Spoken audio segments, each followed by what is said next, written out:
Miniature wargaming figures. So elegant, so delicate, so, how do you say, breakable. And even with a protective case, they can still have accidents. Hello fellow makers and welcome back to 3D printed soup. Yes, keeping your figures safe and sound is a problem. You have to move entire armies of these things from your home to your local game shop or venue, and yeah, it's very easy for them to get broken on the way. Sure, there's a way we can 3D print ourselves some protection to keep our wonderful armies, many of which can cost many hundreds of pounds, safe and sound. Luckily, friends of the channel, Digital Taxidermy, have come up with a fantastic idea. Pods. 3D printed pods that print in place, have fantastic security mechanisms, and also stack and clip together. When I heard about these, I asked them if they could send me some review copies over, and they kindly did. I'm not actually sponsored by them, but it's just nice that they were kind enough to send me these lovely files. So, what I'm going to do is I'm going to 3D print them, I'm going to assemble them, and we're going to test them to see how safe they actually do keep your figures and vehicles compared to the foam rubber grippy things which always end up breaking my figures fairly consistently. Before we go ahead though, thanks to everyone who's liked and subscribed. Thousands of you now, hopefully we'll get many thousands more. If you haven't liked and subscribed, take your cursor, drag it down, find the subscribe button, that's it, the red one, give it a click, and here you are, you're in the 3D printed pod, which is 3D printed soup. Strap yourself in, wear the bite guard, and for God's sake, clench. Okay, without further ado, let's have a look and see what these files look like and how they print. So this is the main body of the pod. This is a standard pod without any kind of texturing or detail to it. It's just your standard vanilla pod. As you can see, it is a sort of square, chunky box with some ribbing on the side, particularly so they clip together, and inside a 3D printed mechanism that allows you to clip in bases for your figures of lots of different sizes, diameters and widths. And yeah, this thing's supposed to keep them in, lock them in safe, and make sure that they stay where they should do.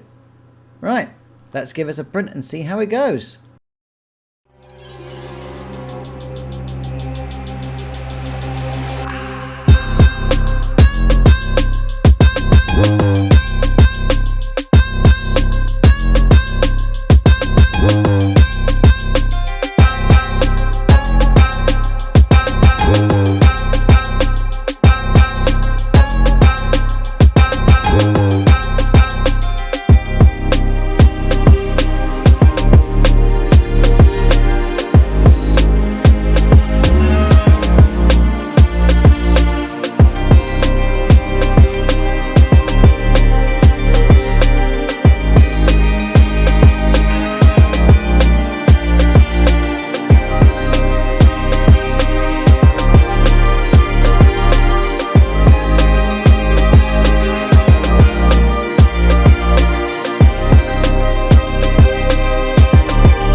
And here they are, my finished pods.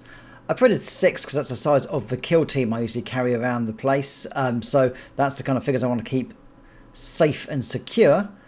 And yeah, these things look great. I've printed the textured ones here because they've all got a sort of a sci-fi theme. The shutters just clip straight on. And as you can see inside there is a 3D printed mechanism as well, which helps lock the figures in place. Let's get a better look at that. These things print without supports and the mechanism works absolutely perfectly. You just get a flathead screwdriver, pop it open, and then there we go. You've got a lovely spring in there. As mentioned, this prints in place, so there's no need for any kind of supports or material or anything else like that. You just print it and it just works straight off the bat, which is absolutely fantastic. And yeah, you just get one of your figures. In this case, I've got a Necron Immortal here. Pop them in, slide him over, and you just clips in there and stays nice, snug and secure. Like so. And yeah, once he's in there, he is clipped firmly. And as long as he's been glued together correctly, he should just sit in there. Then you can attach the sliding doors in the front, like so. And you can attach the roof section as well. Just slips in there like that. And here he is. He's clipped in, he's saved, and yeah, he's ready for transport. I mean, yeah, you can shake this thing around, you can hit it, and yeah, absolutely no way he's coming out of there. In fact, let's give this a bit more of a rugged test, shall we? See how this thing actually does hold up. Here we've got a death mark from the Necron range. Slide in the front.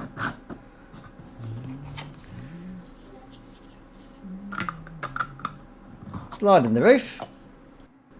And then with great care and attention, let's give this thing a test and see how it stands up. There we go. Put the top off.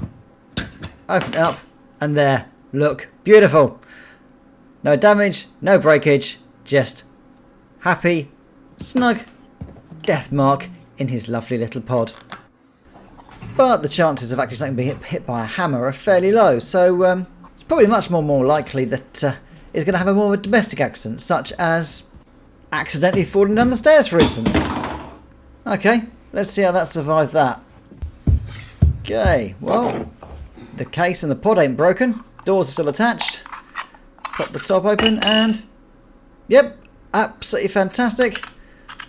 No breakages, no cracks or anything. He's just sitting there happily in his little pod, safe as anything. Almost as if some idiot didn't just throw his expensive figure down the stairs in a plastic 3D printed case. Want something larger than a 32mm base? They got you covered with that as well. We've got your regular standard size, and we have got a much larger size that you can put things like this destroyer on flight base in, or smaller vehicles. And if you want to, you can print them twice the size of that and put a whole Land Raider in there, but that might be going slightly overkill. Or we've got this tiny one here that you can fit a rattling sniper in. Oh, look at the little guy, so happy and smiley, almost as if he isn't part of the guard and going to be sent away to his death at any second. But hey, yeah, this is great. I love the fact that you can print tiny, you can print huge, or you can print the intermediate size as well. These are the tests I've been given, test prints I've been given so far. I'm sure there's going to be loads of others as well and loads of other styles, but at the moment, yeah, absolutely loving this. Doors as well. Got shutter style doors, you've got Venetian blind style doors. Anything you could want, they're pretty much going to do. And yeah, I'm very much enjoying printing these.